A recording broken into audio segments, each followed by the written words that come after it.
Guys, Wayanad വന്നിട്ടുണ്ടെങ്കിൽ food കഴിക്കാൻ നമുക്ക് വേറെ എവിടെയും പോകണ്ട, നേരെ വിട്ടോ വീട്ടം റെസ്റ്റോറന്റിലേക്ക്. ഇവിടെ വന്നിട്ട് കുറച്ച് സ്പെഷ്യൽ ഐറ്റംസ് ഒക്കെ കഴിക്കാണ്ട് പോയിട്ടുണ്ടെങ്കിൽ ഫിഷ് നെല്ലിക്ക തൊട്ട് ഫിഷ് രസം വരെ ബാക്കി വന്ന ചണ്ടി പോലെ ഇല്ല. ഞാൻ എങ്ങനെ കഴിച്ചിട്ട് ഫിഷ് രസം, ബീഫ് റിബ്, വെറുതെ തൊള്ള അതായത് പോത്തുവാരിയല്ലേ, അടിപൊളി ബിരിയാണി,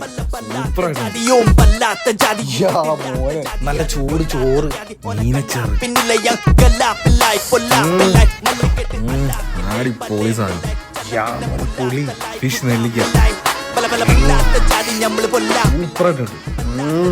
ഇരിക്കുന്ന കംപ്ലീറ്റ് ഫിഷാണ്.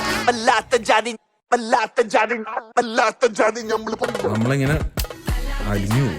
കിഡിലൈറ്റം, അന്യായം, അടിപൊളി ലെവല്. അടിപൊളി. ഞാൻ എപ്പോ വയനാട് വന്നാലും ഇവിടെ വന്ന് സ്റ്റേ ചെയ്ത് ഇവിടുത്തെ ഫുഡും എക്സ്പ്ലോർ ചെയ്തിട്ടേ ഞാൻ പോകുള്ളൂ. ഒരു അടിപൊളി ലെമൺ ടീയും കൂടെ കുടിച്ച് ഫിനിഷ്.